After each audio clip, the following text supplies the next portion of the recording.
अभी हम पढ़ रहे हैं कक्षा 6 की अध्याय 2 में पूर्ण संख्याएं। तो पूर्ण संख्याएं क्या होती हैं हमने जानने की कोशिश करी।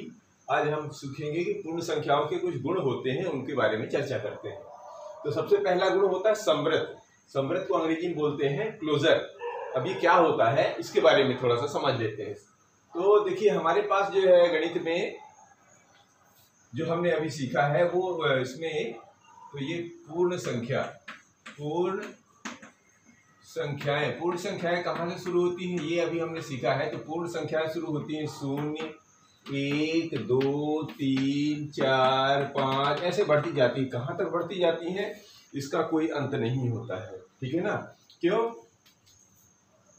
क्योंकि ये जहां तक भी आप सोचेंगे उसके आगे अगर हम इस जो भी संख्या सोचते हैं उसमें जोड़ने के लिए हमेशा कुछ ना कुछ रहता है, क्योंकि हमारे पास संक्रियाएं भी होती है। ये तो ये हो गया। और संक्रियाएं क्या है हमारे पास?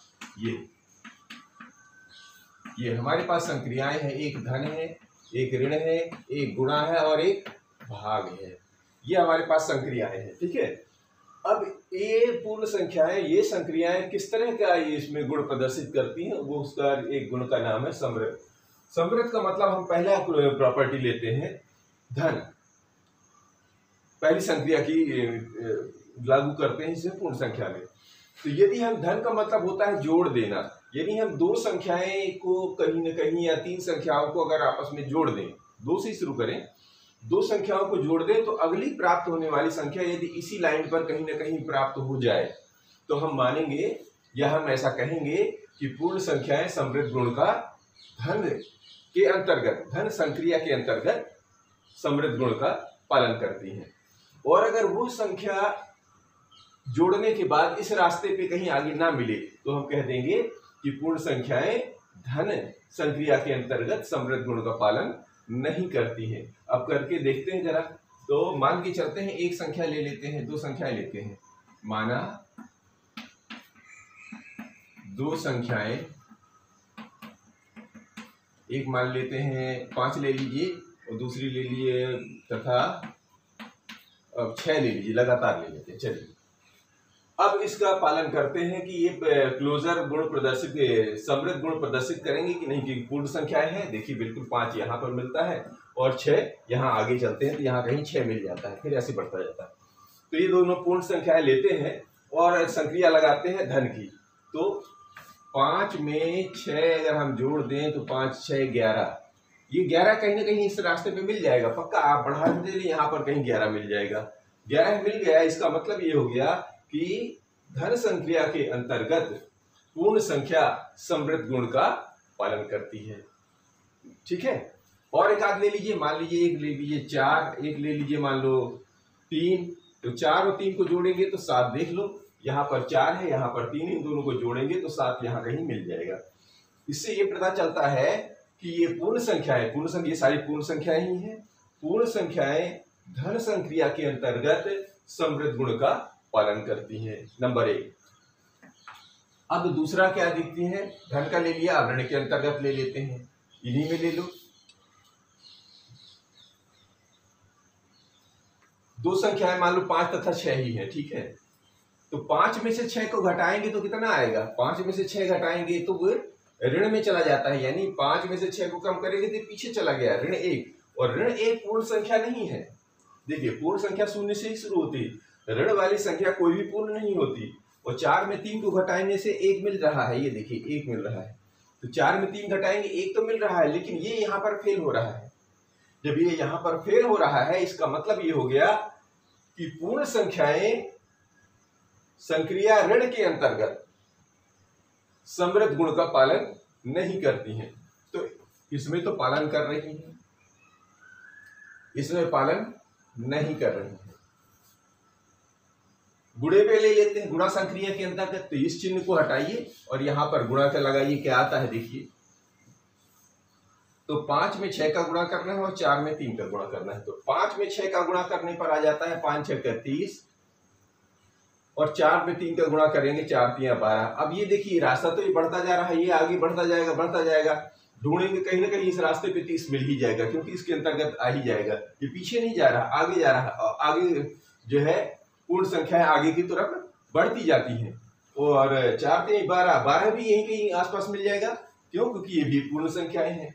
तो ये जो है, इससे क्या समझ में आया? इससे ये समझ में आया कि पूर्ण संख्याएं संक्रिया गुणा के अंतर्गत समृद्ध गुण यानी क्लोजर प्रॉपर्टी का पालन करती है। भाग को भी देख लीजिए, यहाँ पर संख्याएं नहीं बदल रहे हैं, हम संख्याएं वही ले रखे हैं, आप बदल के लिख लेना, जितनी चाहे उतनी बदल लीजिए। ये केवल आपको यहाँ समझाने के लिए है, प्रैक्टिस के लिए आप सारी संख्याएं बदल बदल भी कर सकते हैं। तो 5 में 6 का भाग दे दीजिए। अब इधर देखिए, 4 में 3 का भाग दे दीजिए। तो 5 में 6 का भाग देने से तो ये 5/6 हो जाएगा, दशमलव में आएगा। 4 में 3 का भाग देंगे, 4/3, ये भी कहीं दशमलव में आ गया, यानी भिन्न के रूप में आ गया। और पूर्ण संख्याएं कोई भी भिन्न के रूप में होती ही नहीं है। जब पूर्ण संख्याएं भिन्न के रूप में नहीं होती हैं तो इसका मतलब क्या हो गया? ये भी हमारी संक्रिया फेल हो जाती है। किसके अंतर्गत? इसका मतलब पूर्ण संख्याएं संक्रिया भाग के अंतर्गत समृद्ध गुण का पालन नहीं करती है। तो हमसे क्या इस निष्कर्ष से, मतलब ये जो हम लोगों ने उदाहरण देखे, इससे क्या निष्कर्ष निकलता है? इससे निष्कर्ष ये निकलता है कि पूर्ण संख्याएं धन और गुणा संक्रिया के अंतर्गत समृद्ध गुण का पालन करती हैं और ऋण और भाग के अंतर्गत पालन नहीं करती है। एक संख्या और ले लेते हैं, मान लीजिए 0 का भाग लेते हैं। मान लीजिए एक संख्या ले लेते हैं 3 एवं 0। अब किसी भी संख्या में 0 का भाग दे देते हैं, तो किसी भी संख्या में 0 का भाग देने से ये क्या संख्या होती है, ये परिभाषित नहीं है आज तक। जब कोई चीज परिभाषित नहीं है तो वह संख्या पालन, मतलब जब परिभाषित ही नहीं है तो वो इसके अंतर्गत समृद्ध गुण के अंतर्गत पालन नहीं करती है। ठीक है, जो चीज परिभाषित ही नहीं है वो उस गुण का पालन नहीं करेगी। ठीक है, इसको हम ये इस श्रेणी में रखते हैं कि वह समृद्ध गुण का पालन नहीं करती। इस चीज को बहुत ध्यान रखना है।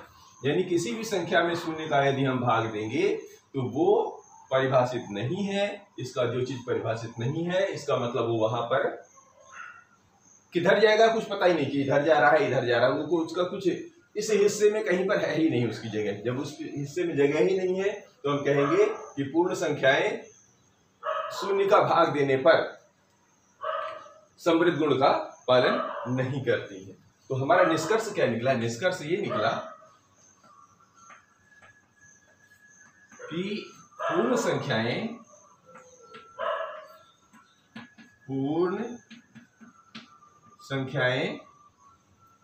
धन एवं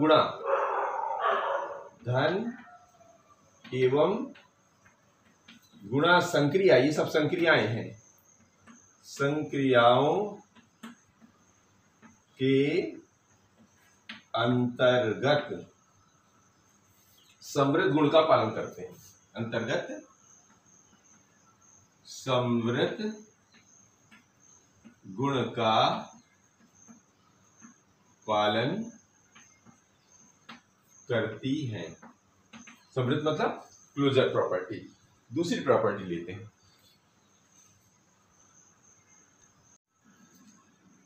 अब दूसरा इसका गुण होता है क्रम विनिमेय। क्रम का मतलब होता है आगे पीछे कर लेना, क्रम आगे कर लेना या क्रम पीछे कर लेना। और संक्रियाएं तो वही है। तो फिर से शुरू करते हैं। तो पूर्ण संख्याएं फिर से लिखते हैं। ये रही हमारी पूर्ण संख्याएं और ये होती हैं 0 1 2 3 4 5 6। अब बढ़ाते चले जाइए, जितनी भी बढ़ा सकते हैं, अनंत तक जाती हैं, है ना। जहां तक आप सोच सकते हैं उसके भी आगे जाती हैं। और संक्रियाएं तो हमारी फिक्स हैं। संक्रियाएं कौन कौन सी हैं? एक है धन, एक है ऋण, एक है गुणा और एक है भाग। ये 4 संक्रियाएं हैं। मुख्यतः आपको ये फिर से बता दूं, एक बार पहले से हम लोग सीख चुके हैं, एक बार फिर से दोहरा देते हैं।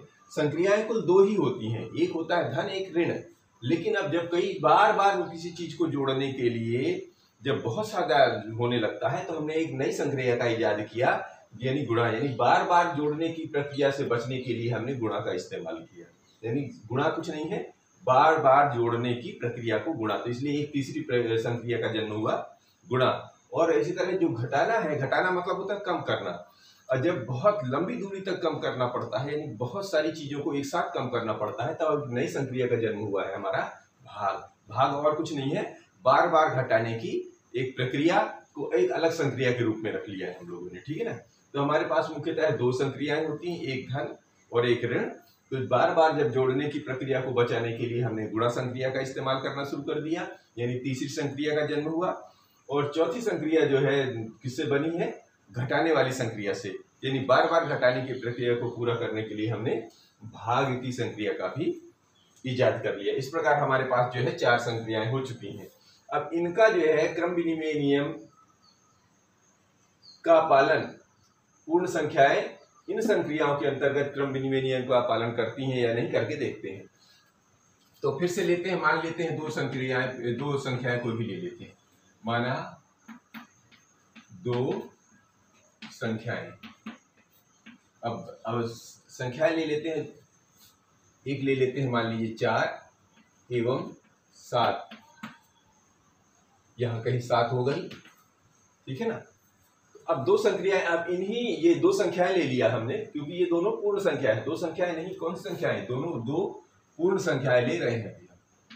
कोई भी संख्या नहीं ले रहे हैं, पूर्ण संख्याएं हम सीख रहे हैं।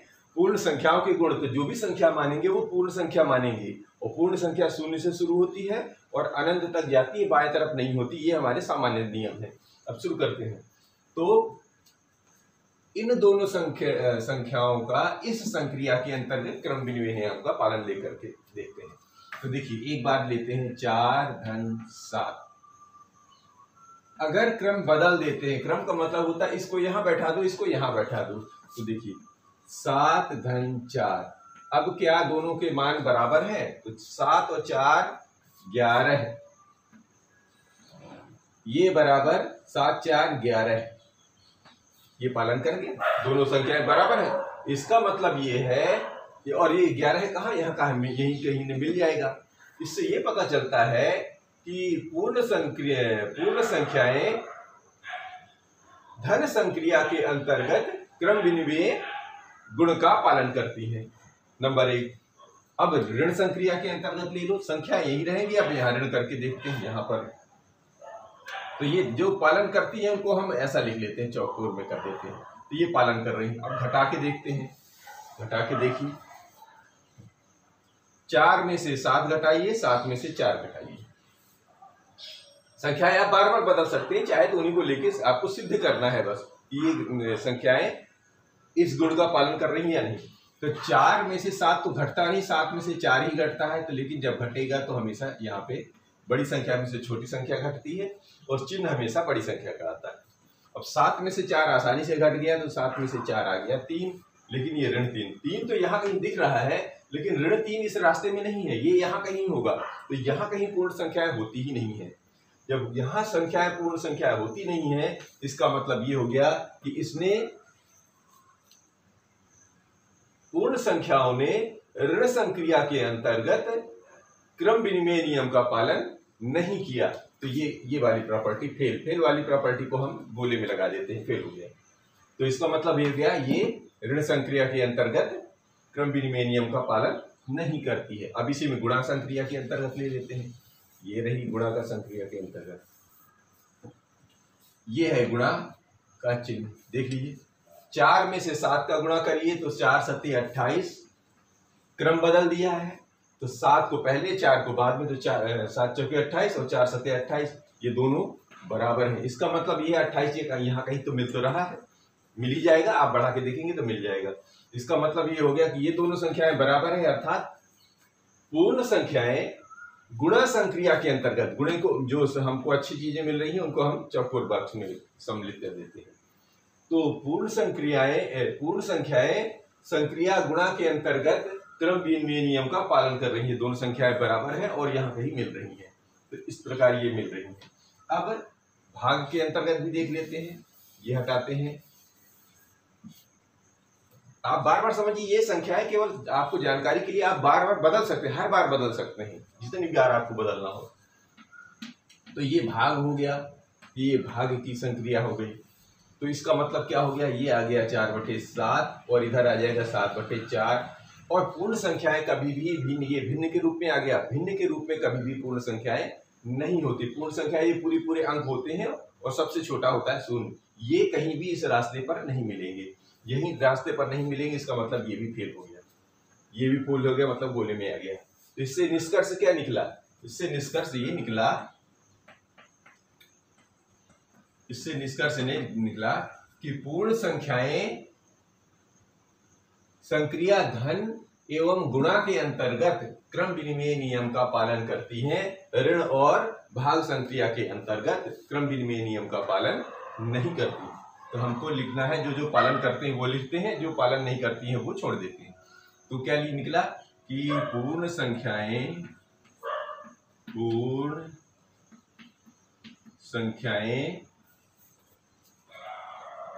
धन एवं गुणा, धन एवं गुणा संक्रिया के अंतर्गत, संक्रिया के अंतर्गत, धन एवं गुणा संक्रिया के अंतर्गत क्रम विनिमय नियम का, क्रम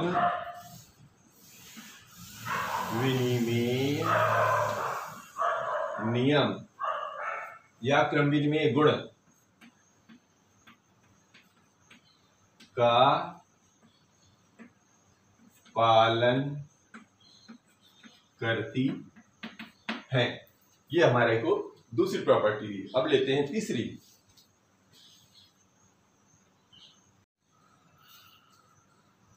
अब पूर्ण संख्याओं का जो तीसरा गुण है वो देखते हैं हम, साहचर्य गुण। साहचर्य गुण का मतलब होता है, अंग्रेजी में बोलते हैं एसोसिएटिव प्रॉपर्टी। साहचर्य का मतलब होता है साथ, साथ चलना। साहचर्य का मतलब होता है साथ चलना। तो अब ये साहचर्य गुण पूर्ण संख्याएं प्रदर्शित करती हैं कि नहीं, ये चल के देखते हैं। तो फिर से वही पूर्ण संख्याएं लेते हैं। पूर्ण संख्याएं, ये रही हमारी पूर्ण संख्याएं। कहाँ से शुरू होती हैं, पूर्ण संख्याएं हमारी शुरू होती हैं शून्य से। 1 2 3 4 5 ऐसे बढ़ाते चलिए जहां तक जा सकती है, ठीक है। और संक्रियाएं कौन कौन सी हैं, संक्रियाएं हमारी हैं, संक्रियाएं कौन सी हैं, संक्रियाएं हमारे पास तो वही 4 ही हैं, धन, ऋण, गुणा और भाग। ये हमारी 4 संक्रियाएं हैं। अब इन चारों संक्रियाओं को, ये 4 संक्रियाएं हैं। अब ये संक्रियाएं पूर्ण संख्याओं के अंतर्गत साहचर्य गुण का पालन करती हैं कि नहीं। तो हमको बस अभी 2 लेते थे, साहचर्य के लिए हम 3 अंक लेंगे। तो माना 3 अंक ले लेते हैं कम से, माना 3 पूर्ण संख्याएं। पूर्ण संख्याएं, आप कोई भी संख्याएं ले सकती हैं इसके अंतर्गत, जहां जहां तक जा सकती हैं उनमें से कोई भी छांट लीजिए। तो हम छोटी छोटी ले लेते हैं पूर्ण संख्याएं। 2 ले लेते हैं, 3 एवं मान लीजिए 5 ले लेते हैं। चलो 2 3 एवं 5 ले लेते हैं। आप कुछ भी बदल के ले लीजिए, उसमें कोई दिक्कत नहीं है। आपको काम करने से साबित करना पड़ेगा, हर संख्या के लिए साबित कर सकते हैं। तो 3 पूर्ण संख्याएं हैं। अब इनका साथ बनाते हैं। साथ कैसे बनाते हैं, पहले धन संक्रिया के अंतर्गत लेते हैं। तो धन के अंतर्गत लेके 2 धन 3 धन 5, ये हो गया। दूसरी तरफ ले लेते हैं 2 धन 3 धन 5, ये ऐसे ही लेते हैं, ठीक है ना। अब हमें साथी बनाना है। क्या करना है, साहचर्य। साहचर्य का मतलब होता है साथ चलना। तो अगर ये संख्याएं धन संक्रिया के अंतर्गत साथ चलने को तैयार हैं, अभी हल करके देखते हैं, और देर सवेर चल के उस रास्ते पर ये मिल जाएं, तो हम कह देंगे कि पूर्ण संख्याएं धन संक्रिया के अंतर्गत साहचर्य गुण का पालन करती हैं। करके देखें। तो एक बार इन दोनों को साथ बना लीजिए, एक बार इन दोनों को साथी बना लीजिए। साहचर्य माने साथ में ले लेना। अब इनको हल कर लीजिए। हल करने से क्या होगा कि आपको अगर वो रास्ते में मिल रहे हैं तो हम कहेंगे कि पालन करना है। चल करके देखते हैं। तो 2 और 3 5 और धन 5। देखिए, जो हमें से पहले बॉडमास के नियम से हम पढ़ चुके हैं कि पहले हम छोटा ब्रैकेट को हल करते हैं। कोई भी संख्या है तो ब्रैकेट के भीतर, ब्रैकेट यानी कोष्ठक के भीतर की संख्याओं को हम पहले हल करते हैं। तो 2 और 3 में जोड़ा 5 आ गया। इधर देख लीजिए ये 2 है और 5 और 3 और 5 को जोड़ेंगे तो ये 8 होता है। यहाँ तक ठीक है। अब 5 में 5 को जोड़ेंगे तो ये 10 होता है और 2 में से 8 को जोड़ने पर 10 प्राप्त होता है, यानी 10 इधर भी मिल गया, 10 इधर भी मिल गया। और अगर ये 10 मिल गया तो ये यहाँ कहीं ढूंढने पे मिल जाएगा, बिल्कुल मिल जाएगा। एक तो दोनों बराबर साथ चल रहे हैं तो कहीं ना कहीं तो साथी बनेंगे, मिलने चाहिए। ये दोनों साथी कहीं ना कहीं जाके यहाँ पर मिल रहे हैं आगे चल के। इससे ये पता चलता है कि पूर्ण संख्याएं संक्रिया धन के अंतर्गत साहचर्य गुण का पालन करती हैं। जो पालन कर रही हैं हम उनको हमेशा चौकोर डब्बे में लिख लेते हैं, जिससे हमें पता चले कि ये पालन कर रही हैं। अब संख्याएं यही रखते हैं हम, आप बदल भी सकते हैं। ऋण संक्रिया का हिसाब किताब लेते हैं। तो चलिए ये हटाते हैं और यहां धन की जगह यहां पर ऋण लगाते हैं। ये देखिए, तो ये बन गया ऋण। ये सारी संक्रियाएं ऋण में बदल गई। यदि ये पूर्ण संख्या संक्रिया ऋण के अंतर्गत साहचर्य गुण का पालन करती है तो इन दोनों का हल बराबर आना चाहिए और यहां कहीं मिलना चाहिए। चलो देखते हैं। 2 में से 3 तो घटता नहीं, 3 में से 2 ही घटता है। जो चिन्ह बड़े का लगता है, इसका मतलब ये बन गया ऋण 1 और इधर ऋण 5 पहले से है। इधर हल करिए। इधर है 2 ऋण, ये छोटा है ये बड़ा है, बड़े में से छोटा घटेगा तो ये आ जाएगा ऋण 2। क्यों कि बड़े का चिन्ह आता है और अंक बड़े में से छोटे का घटता है। जिसकी संख्या बड़ी होती है उसका चिन्ह आ जाता है। अब इधर देखिए, ऋण 1 ऋण 5, इधर कितना बना 2। ऋण में ऋण का, ये जब ब्रैकेट का मतलब होता है गुणा, कोष्टक का मतलब, तो 2 में से ऋण में ऋण का गुणा तो धन बन जाता है और ये बन जाता है 2। तो इधर बन गया ऋण 5 और ऋण 1 आपस में जुड़ गए तो ये ऋण 6 बन गया और 2 2 4 1, तो ये दोनों बराबर ही नहीं है। जब बराबर ही नहीं है तो साथी तो बने ही नहीं रहे हैं और ऋण 6 इस रास्ते में कहीं आएगा नहीं, यहाँ कहीं जाएगा और यहाँ कहीं पूर्ण संख्या होती ही नहीं। और धन 4 तो आ रहा है लेकिन साथी अभी भी नहीं बन रहा। जब साथी बन ही नहीं रहे तो साहचर्य गुण का पालन नहीं करते। तो इससे क्या हम निष्कर्ष निकालते हैं? इससे ये पता चलता है कि पूर्ण संख्याएं संक्रिया ऋण के अंतर्गत जो फेल हो जाएंगे उनको गोले में लगा देंगे। तो जो पूर्ण संख्याएं संक्रिया ऋण के अंतर्गत साहचर्य गुण का पालन नहीं करती हैं, इससे ये पता चला। अब लेते हैं तीसरा संक्रिया गुणे का। तो इस संख्याएं वही रहते हैं, ये चिन्ह हटा देते हैं और इसको यहां से हटाइए और ये सारी चिन्हों करिएगा। हम अब ऋण का गुणे संक्रिया को लेते हैं। संख्याएं वही ले रहे हैं हम, आप बार बार बदल के ले सकते हैं। एक बार ऐसे कर लीजिए, एक बार दूसरी तीसरी, जितनी संख्याएं बदल सकते हैं कर लीजिए आप।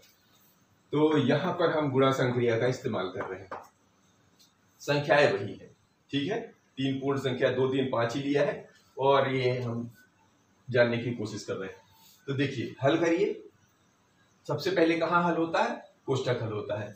तो 2 3 6 गुणे 5, इधर देखिए 2 अभी बाहर है, गुणा 3 में 5 का गुणा करेंगे तो 3 5 15 और 6 5 30 और 2 में 15 का गुणा करें 15 दूनी 30।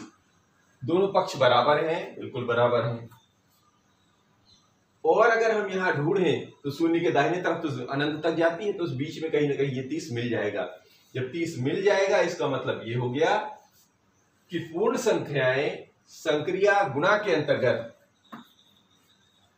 साहचर्य गुण का पालन करती हैं, क्योंकि आगे चल के ये मिल जा रहे हैं, यानी साहचर्य गुण का पालन कर रहे हैं, साथ साथ चलने के लिए तैयार हैं। तो इससे ये पता चला। अब भाग के अंतर्गत भी देख लीजिए, ये लीजिए, यहाँ पर ये जो चिन्ह हटाया, इसको हटाया और यहाँ पर भाग का चिन्ह लगा दिया, ये लीजिए। अब देखिए क्या ये पूर्ण संख्याएं जो दी हैं भाग संक्रिया के अंतर्गत साहचर्य गुण का पालन कर रही हैं? तो इनका हल एक तो कहीं ना कहीं अंत में एक जैसा होना चाहिए और वो हल इस रास्ते पे कहीं ना कहीं मिलना चाहिए। आइए करके देखते हैं। ब्रैकेट को हल करेंगे यानी कोष्टक को, तो ये 2/3 भागे 5। इधर देखिए ये 2 भाग का चिन्ह लगाइए, 3 भागे 5 को कैसे लिखते हैं, इस रूप में लिखते हैं। अब इसको भी हल करिए, तो 2/3 भाग का मतलब होता है इस पूरे में भाग देना, और ये हो जाएगा भागे 5। इसको भी देखिए 2/3/5 को तो कैसे लिखेंगे, तो सबसे पहले लिखेंगे ऊपर 2 में भाग देना है 3/5 का। ध्यान रखिए ये दोनों, तो ये कहाँ चला जाएगा, ये इन दोनों का भाग देना, तो ये कहाँ चला जाता है, इसका मतलब जब भिन्न बनते हैं तो 5/1 बना लेते हैं। इसको भी कैसे बना लेंगे, 2 में तो 2/1 बना सकते हैं, क्योंकि जब कोई संख्या है, इसको ऐसे रखिए दूसरे तरीके से समझाता, इसमें 5 का मतलब होता है 5/1। जब कोई संख्या नहीं होती तो हम इसको इस रूप में लिख लेते हैं, तो आपको समझने में आसानी हो जाएगी। तो 2 को कैसे लिख लेंगे हम, 2 को हम लिख सकते हैं 2/1 के रूप में लिख सकते हैं। क्यों, क्योंकि हमें भिन्न बनाना, भिन्न के एक ही प्रकार की संक्रिय चिन्ह बना लेने से हमें काम करने में आसानी होती है। अब इससे क्या बनेगा, अब यहाँ जो नीचे शायद कवर ना करे तो मैं यहीं पर समझा देता हूँ आपको। इससे ये बनेगा, ये 2/3 तो यहाँ रहेगा, ये नीचे वाली संख्या जो चौथी वाली ऊपर आ जाती है और तीसरी वाली नीचे आ जाती है। इससे ये बना, इधर से क्या बनेगा, इधर से बनेगा 2/1 तो है, और ये नीचे वाली संख्या ऊपर चली गई और ये तीसरी वाली यहाँ आ गई। अब इन दोनों का गुणा करके देख लीजिए, तो 2 एकम 2, 3 पचे 15, ये तो, और 2 5 दूनी 10 और 3 एकम 3। एक तो ये है कि दोनों संख्याएं एक जैसी नहीं आ रही हैं, ये दोनों अलग अलग टाइप की आ रही हैं, नंबर 1। और दूसरी बात, इस रास्ते पे कहीं मिलेंगी नहीं, तो ये अपने आप में जब फेल हो गया, यानी ये पूर्ण संख्याओं के रूप में नहीं आ रही है, भिन्न के रूप में आ रही है, और भिन्न का हमारे से को इस संख्या से कोई लेना देना नहीं होता, भिन्न इस संख्या पर कहीं मिलती नहीं। इसका मतलब ये हुआ कि ये भाग की संक्रिया भी फेल हो गई। तो हम क्या कहेंगे कि पूर्ण संख्याएं संक्रिया भाग के अंतर्गत साहचर्य गुण का पालन नहीं करती हैं। इससे मतलब ये हुआ।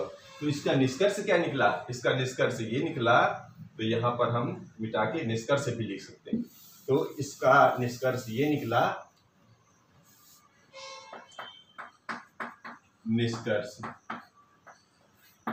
ये इसलिए हम लोग कर रहे हैं क्योंकि इनका इस्तेमाल हम आगे कहीं न कहीं करेंगे। तो निष्कर्ष ये निकला कि पूर्ण संख्याएं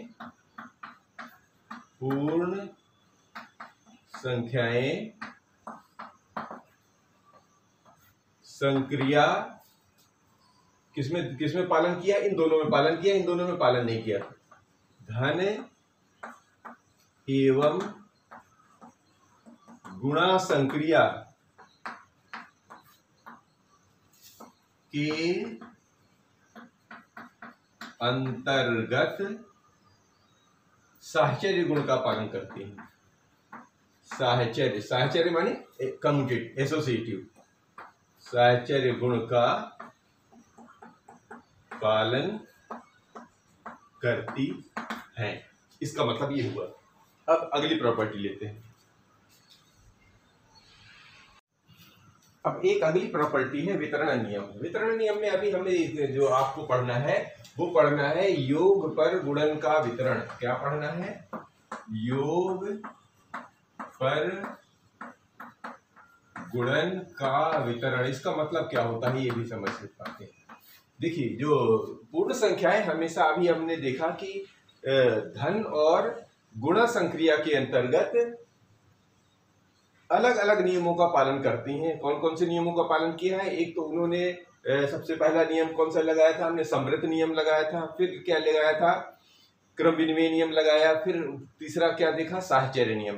अब हम वितरण नियम से, वितरण यानी बंटन भी इसको शब्द भी इस्तेमाल होता है। वितरण माने बांटना, यानी बंटन या वितरण, ये दोनों शब्द मिलते हैं। तो ये कैसे काम करता है जरा देख लेते हैं। तो मान लीजिए कुछ संख्याएं हैं लिखी है, मान लीजिए 5, 6 एवं 7, ये ले लेते हैं, 3 संख्याएं ले लेते हैं। अब योग पर गुणन का बंटन करना, मतलब योग मतलब जोड़ के को और गुणा संक्रिया को हमको पालन करा के देखना है। तो चलिए शुरू करते हैं। मान लीजिए 5 का गुणा कर देना है 6 और 7। ठीक है, तो कैसे वितरण होता है जरा ये देख लेते हैं। अभी जो हल किया है हम लोगों ने उसका हिसाब आगे देखते हैं। तो ये सूचित करता है कि चिन्ह लगा सकते हैं आप। एक बार इस 5 को, ये योग हो गया और अब हमें इसका वितरण करना है, बंटन करना है। तो क्या किया जाता है, इस 5 का एक बार गुणा इसमें किया जाता है, फिर ये जो संक्रिया है उसका इस्तेमाल करेंगे, फिर इस 5 का इस 7 में गुणा करते हैं। यही कहलाता है योग पर गुणन का वितरण। देखिए ये 5 का पहले हम 6 में गुणा करेंगे, गुणन हो गया। बंटन करना है योग पर, ये रहा योग। फिर अब इस 5 का इस 7 में गुणा करेंगे, इस 5 का इस 7 में गुणा करेंगे। तो यानी हमारे को 2 चीजें मिल रही हैं। ये जो है 2 भागों में बट गया। अब क्या किया जाता है, इन दोनों को हल कर लिया जाता है, इन दोनों को हल करके फिर जोड़ दिया जाता है। ये नियम कब काम आता है, जब बड़ी संख्याएं होती हैं तो उनको हम तोड़ करके आसान बनाने के लिए, किसी संख्या को या किसी सवाल को आसान बनाने के लिए इस नियम का इस्तेमाल करते हैं। उदाहरण जैसे मान लीजिए एक खाना खाना है हमको, खाना थाली में रखा है, तो हम सारा का सारा एक ही बार में थोड़ी घटक लेंगे। कैसे करेंगे, पहले एक कौर खाएंगे, फिर एक कौर खाएंगे, फिर एक कौर खाएंगे, अंत में पूरी थाली खत्म हो जाती है ना, खाना खा लेते हैं। ठीक यही नियम इस यहाँ पर लागू होता है कि पहले अगर बहुत सारी ये थाली सजी तो हम क्या करेंगे, उनको अलग अलग टुकड़ों में रेडी कर लेंगे, फिर उनको मिला के अंत में हल करके एक उदाहरण मतलब हल तक पहुंच जाते हैं। तो शुरू करते हैं। 5 में 6 का गुणा किया 30 और 5 में 7 का गुणा किया, कितना बन गया 7 पना सॉरी गुणा किया है तो ये यहाँ पर गुणे का चिन्ह लगा देना पड़ेगा। तो 5 सत्ते 35। ठीक, अब 30 और 35 को जोड़ दीजिए तो 0 से 5 और 3 3 6। अब यही वितरण नियम जरा दूसरे तरीके से करके देखिए। ये तो एक तरीका हुआ, अब इसका देखिए दूसरे तरीके से कैसे हो सकता था। 5 का गुणा है 6 धन 7 में, यही तो सवाल था। तो वितरण नियम एक तो इधर से चला, और दूसरे तरीके से कैसे चलता है ये भी देख लीजिए। योग पर तो ये 5 का गुणा, दूसरा तरीका क्या है, 7 में 6 हम यहीं पर जोड़ लें तो 7 6 13 हो जाता है, और 13 का 5 में गुणा करने पर 13 5 65। तो ये दूसरा तरीका हो जाता है। तो हम योग पर गुणन का वितरण नियम इस प्रकार इस्तेमाल करेंगे, और ये हमारा होता रहता है चौथा नियम। और एक नियम और बचा, उसको भी लेते हैं। तत्समक, तत्समक का मतलब होता है तत्समक गुण, आइडेंटिटी प्रॉपर्टी अंग्रेजी बोलते हैं। तत्समक का मतलब होता है जैसा है वैसा ही प्राप्त कर लेना। ठीक है, अब हमारी जो फिर से लेते हैं, मान लीजिए पूर्ण संख्याएं कैसी हैं। पूर्ण संख्याएं कहाँ से शुरू होती हैं, पूर्ण संख्याएं शुरू होती हैं 0 1 2 3 4 ऐसे करके बढ़ती चली जाती हैं। और संक्रियाएं हमारे पास है, संक्रियाएं वही धन ऋण गुणा और ये भाग, ये हमारी 4 संक्रियाएं हैं। अब इनका पालन कराइए कि जैसा है, मान लीजिए एक संख्या लेते हैं 5, माना कोई भी संख्या ले लेते हैं, एक पूर्ण संख्या 5 है। ठीक है, अब इस संख्या को इन संक्रियाओं से भाग मतलब का हिसाब करते हुए तत्समक यानी 5 कैसे प्राप्त वैसे का वैसा हो। देखिए, यदि मैं 5 में किसी संख्या को जोड़ूं या इधर से किसी संख्या को 5 में जोड़ूं तो क्या संख्या में अंतर आता है? संख्या में कोई अंतर नहीं पड़ता है। ठीक है, दूसरा, ये दोनों बराबर आ गए, इसका मतलब ये हो गया कि पूर्ण संख्या में तत्समक गुण कौन सा है, योग के लिए कौन सा निकल के आ रहा है हमें? 0। यानी 0 का किसी संख्या में जोड़ने या 0 में किसी संख्या को जोड़ने से उस संख्या में कोई परिवर्तन नहीं होता। तत्समक का मतलब जैसा है वैसा ही प्राप्त किया जा सकता है। तो हम कहेंगे कि ये 0 धन के लिए तत्समक है। ठीक है, अब घटा के देख लीजिए तो 5 में से 0 को घटा दीजिए और इधर 0 में से 5 को घटाने, 5 में से 0 को घटाने से तो कोई फर्क नहीं पड़ा, लेकिन 0 में से 5 को घटाने से ये ऋण में चला गया। इसका मतलब हो गया कि ऋण संक्रिया के अंतर्गत ये फेल हो गया। गुणा में देख लीजिए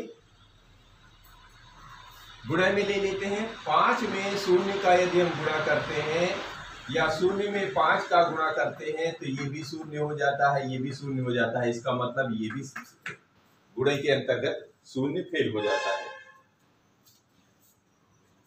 इसी तरह भाग दे देते हैं, भाग में ले लेते हैं। भाग में शून्य का भाग दे दें या शून्य में भाग दे दें 5 का, तो 5 में शून्य का भाग देने से तो परिभाषित नहीं होगा, परिभाषित नहीं।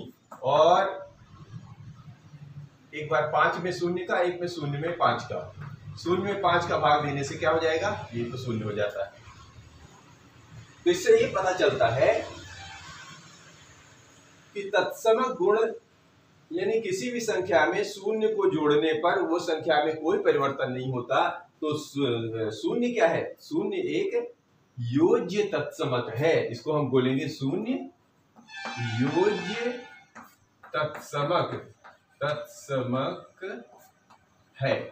इससे हमें ये जानकारी निकला कि शून्य एक योज्य तत्समक है। और इसी तरह एक और संख्या निकल के आती है गुणन तत्समक। गुणन तत्समक में का मतलब होता है गुणा करके वही संख्या प्राप्त की जा सके। तो 5 को ही लेते हैं, तो 5 में यदि हम 1 का गुणा करते हैं तो या 1 में 5 का गुणा करते हैं तो भी 5 ही प्राप्त होता है, इसमें कोई भी परिवर्तन नहीं होता है। तो इससे हम ये साबित होता है कि एक जो है पूर्ण संक्रिया के एक जो है क्या कहलाता है, गुणन तत्समक है। एक जो है, जो एक अंक है, एक अंक को गुणन तत्समक, गुणन तत्समक है। ये दो चीजें हमको इस संक्रिया से, इस गुण से प्राप्त होते हैं। तो हमें ध्यान क्या रखना है कि तत्समक गुण में एक जो है गुणन तत्समक होता है और शून्य योज्य तत्समक होता है। ये मुख्य हम इस तत्समक गुण के अंतर्गत याद रखेंगे।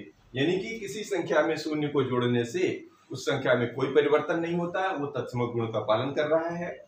और किसी संख्या में 1 का गुणा करने पर उस संख्या में कोई अंतर नहीं होता, इसका मतलब एक गुणन तत्समक है। इस तरह ये दो चीजें हमारी क्लियर होती हैं और ये पूर्ण संख्याओं के गुण समाप्त होते हैं। और मिलते हैं अगले वीडियो में प्रश्नावली के साथ।